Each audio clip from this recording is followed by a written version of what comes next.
gitu. Jadi tadi kita bisa simpulkan dari sini. Tadi aturan itu apa? Aturan adalah kesepakatan bersama. Oke, kesepakatan bersama.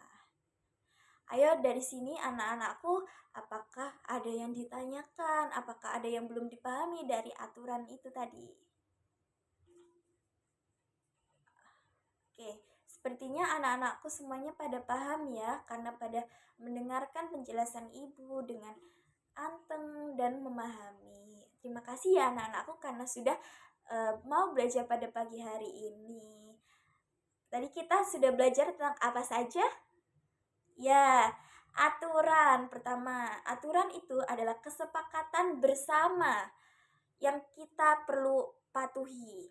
Yang kedua, ada macam-macam aturan. Aturan di keluarga. Aturan di keluarga itu biasanya dibikin oleh kepala keluarga atau bapak kita.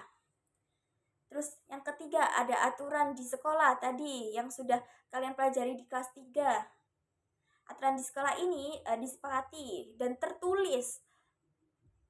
Terus yang keempat, ada aturan di masyarakat. Nah, ini aturan yang kita harus patuhi di masyarakat. Nah, ini ada tertulis dan tidak tertulis. Nah, kita belajar tadi 4 macam ini. Dan ada lagi dampak yang kita peroleh ketika kita tidak mematuhi aturan. Yang pertama, kita akan mendapat hukuman. Seperti tadi, kalau kita telat masuk sekolah, kita akan mendapat hukuman ya anak-anakku. Nah, terus hukuman ini yang nantinya akan mendapatkan efek jerah terhadap siapa yang melakukan. Jadi, ketika mendapat hukuman, harapannya anak ini tidak akan melakukan kesalahannya berulang lagi. Terus yang kedua ada mendapatkan teguran, pastinya akan mendapatkan teguran dari orang lain ketika kita tidak mematuhi aturan. Misal ada kita lagi jalan di perjalanan, terus ada lampu merah, terus kita langsung gas aja, pastinya kita akan mendapat teguran, entah itu teguran dari orang sekitar atau dari polisinya langsung. Kita akan mendapat hukuman dari Pak Polisi ya, kalau kita tidak mematuhi aturan. Yang ketiga, kita pastinya akan dikucilkan jika kita melanggar aturan.